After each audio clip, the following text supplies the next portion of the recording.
Mabel, mari belajar. Assalamualaikum warahmatullahi wabarakatuh. Selamat pagi anak-anak. Sudah siap belajarnya hari ini? Harus siap dan semangat ya. Anak-anak, pada pembelajaran kita kali ini kita akan belajar di tema 3, tokoh dan penemuan. Nah, kali ini kita akan belajar di subtema 1, penemu yang mengubah dunia. Anak-anak, di bagian atas ini ada teks dialog dari Lani. Yuk kita baca sama-sama ya. Lihatlah lingkunganmu di malam hari. Cahaya lampu bersinar menerangi jalan, sekolah, dan rumah kita.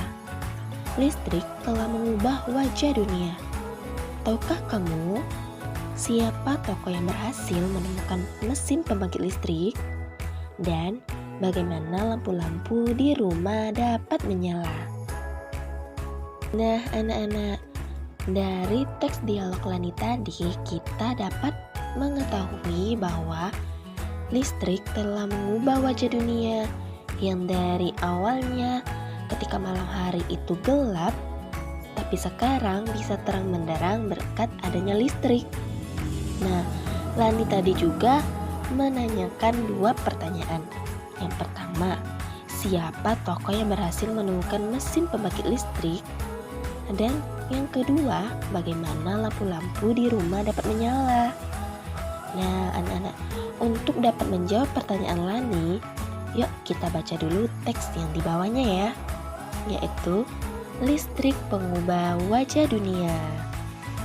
Listrik telah membawa banyak perubahan dalam kehidupan masyarakat di dunia.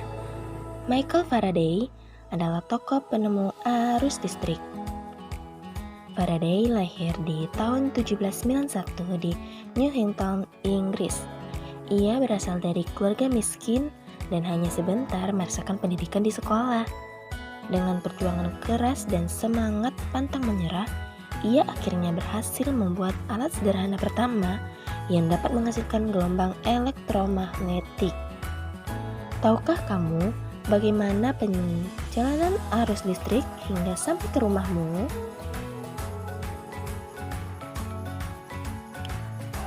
Arus listrik adalah gelombang elektromagnetik, yaitu gelombang yang dapat merambat meski tidak ada media perantara.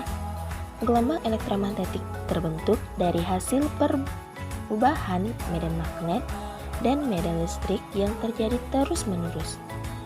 Proses tersebut kemudian memicu terjadinya arus yang kemudian kita kenal sebagai arus listrik. Arus listrik dihasilkan oleh getaran raksasa pada pusat pembangkit listrik. Arus listrik tersebut disalurkan melalui jaringan listrik tegangan tinggi berupa jaringan kabel pada menara tinggi yang menuju ke gardu-gardu penerima di berbagai daerah.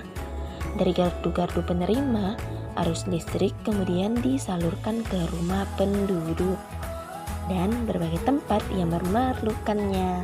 Listrik yang diterima di rumah kemudian disalurkan melalui rangkaian kabel listrik di dalam rumah. Rangkaian kabel tersebut umumnya berada di atap atau tempat dudukan lampu atau di dinding rumah untuk saklar dan colokan listrik, tempat menghubungkan beragam peralatan elektronik seperti televisi, kipas angin, kulkas, dan lainnya. Rangkaian listrik di dalam rumah dapat berubah rangkaian seri dan juga rangkaian paralel. Rangkaian seri dan paralel merupakan jenis rangkaian dipakai untuk menyambungkan 2 atau lebih komponen listrik sehingga menjadi satu kesatuan utuh. Bila dilihat dari cara penyusunannya, rangkaian seri disusun secara bersambung atau sejajar dan rangkaian paralel itu disusun secara berderet. Nah, seperti di gambar ini ya. Nah, pada gambar ini yang A itu adalah rangkaian seri lampu dan rangkaian B merupakan rangkaian seri paralel lampu. Nah, bisa dilihat ya perbedaannya. Kalau yang seri itu rangkaiannya bersambung atau sejajar. Nah, garis kabelnya itu ada satu, tidak bercabang. Sedangkan untuk rangkaian paralel lampu ini bercabang ya, bisa dilihat di sini garis kabelnya itu tidak hanya satu, bisa ada 2, 3, atau bisa lebih ya. Nah, pada gambar ini terdapat cabang pada bagian lampunya, jadi berbeda ya. Nah, bisa dilihat ya. Nah, contoh rangkaian seri dalam kehidupan sehari-hari adalah lampu senter. Rangkaian yang disusun seri pada lampu senter adalah baterai, karena hanya terdapat satu lampu pada senter. Hal tersebut yang menyebabkan lampu senter menyala sangat terang, namun baterainya cepat habis.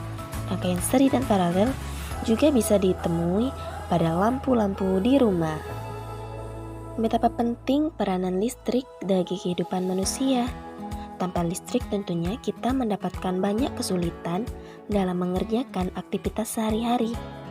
Namun demikian, kita juga harus tetap bijaksana dalam menggunakan listrik dalam kehidupan sehari-hari.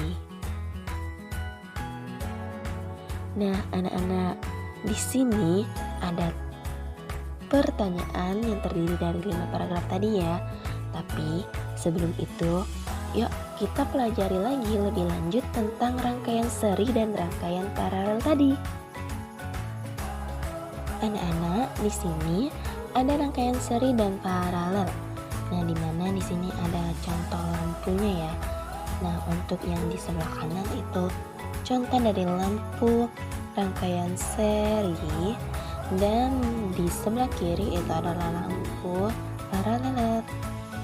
Nah, di sini dan juga berdasarkan teks yang kita baca sebelumnya, dapat diketahui bahwa rangkaian seri ini lampu disusun secara berderet dan berurutan, sedangkan lampu paralel itu disusun sejajar dan atau bercabang. Nah, anak-anak, di sini terdapat kelebihan dan kelemahan tiap masing-masing rangkaian ya. Nah, yuk kita bahas satu-satu. Untuk rangkaian seri itu kelebihannya hemat kabel, pemasangannya mudah. Dan untuk kelemahan rangkaian seri adalah nyala lampu tidak sama. Lampu kedua cenderung lebih redup, jumlah sinar lebih sedikit, lebih redup, dan jika salah satu lampu padam, maka yang lain ikut padam. Nah, untuk kelebihan dan kelemahan rangkaian paralel, yaitu kelebihannya nyala lampu sama rata, jumlah sinar lebih banyak dan lebih terang. Jika salah satu lampu padam, maka yang lainnya tetap menyala. Dan kelemahannya perlu lebih banyak kabel serta pemasangan yang lebih rumit. Nah, anak-anak, tahukah anak-anak kenapa lampu seri itu, 2 lampu itu ada yang terang dan ada yang tidak terang atau redup? Hal ini karena kabel yang menyambungkan 2 lampu itu satu. Sedangkan untuk rangkaian paralel itu lampunya sama rata, dan jika salah satu lampu itu padam, mereka tetap menyala. Nah, untuk seri tadi, kalau satu padam, maka semuanya padam. Hal ini dikarenakan dari segi cabangnya kabel ini ya. Nah, karena perbedaan inilah, maka berbeda pula arus listrik yang mengalir.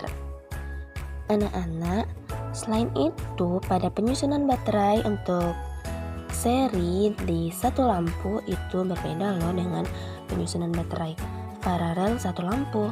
Nah, bisa dilihat anak-anak pada gambarnya ya. Nah, di situ untuk penyusunan baterai untuk seri itu disusun berderet, atau berurutan. Sedangkan untuk penyusunan baterai paralel itu disusun sejajar atau bercabang. Nah, seperti gambar ya. Lalu karakteristiknya adalah untuk rangkaian seri adalah hemat kabel dan tegangan listrik lebih besar, sehingga sinar listriknya bisa lebih banyak atau terang. Sedangkan untuk karakteristik paralel itu perlu lebih banyak kabel. Bisa dilihat di gambar, kabelnya lebih banyak karena bercabang. Dan juga tegangan listriknya tetap atau sama-sama di 1,5 volt. Dan nyala lampunya standar, jadi tidak terang-terang selalu ya. Oke anak-anak, kita lanjut ke pemanfaatan rangkaian seri dan paralel. Untuk pemanfaatan rangkaian seri itu biasanya ada di lampu senter tradisional atau baterai seri, radio tradisional, baterai seri, mainan anak baterai seri, indikator lampu pada setrika listrik, pemasangan sekering di rumah. Dan untuk pemanfaatan rangkaian paralel itu adalah distribusi listrik PLN ke rumah dan instalasi listrik dan lampu di ruangan, dan juga pemasangan stop kontak. Anak-anak, inilah hal-hal tentang rangkaian seri dan paralel. Yuk, kita lanjut lagi ke buku temanya ya. Oke anak-anak, nah kita lanjut lagi ya di buku temanya di halaman 3. Nah, di halaman 3 ini ada pertanyaan dari tiap-tiap masing paragraf, yaitu tadi terdapat 5 paragraf ya. Nah, untuk paragraf pertama itu pertanyaannya, apa topik masalah yang disampaikan oleh penulis? Paragraf kedua, apa yang kamu ketahui tentang arus listrik? Paragraf yang kedua di bagian keduanya, bagaimana proses perjalanan arus listrik dari rumah pembangkit hingga sampai di rumah penduduk? Jelaskan secara berurutan. Dan untuk paragraf ketiga ada 3 pertanyaan. Yang pertama adalah, apa yang terjadi dengan arus listrik saat tiba di rumah warga? Jelaskan secara berurutan. Lalu, pertanyaan kedua, apa manfaat arus listrik setelah sampai ke setiap rumah warga? Dan yang ketiga adalah, apa perbedaan rangkaian listrik seri dan paralel? Untuk paragraf keempat, itu pertanyaannya, apa kesimpulan dari isi teks tersebut? Lalu, paragraf kelima adalah, adakah pesan yang disampaikan oleh penulis? Jelaskan secara singkat. Nah, jadi ada 1, 2, 3, 4, 5, 6, 7, 8 pertanyaan ya. Jadi 8 pertanyaan ini dijawab di tulis temanya ya. Oke anak-anak, demikianlah pembelajaran kita kali ini. Selamat dan semangat belajar anak-anak.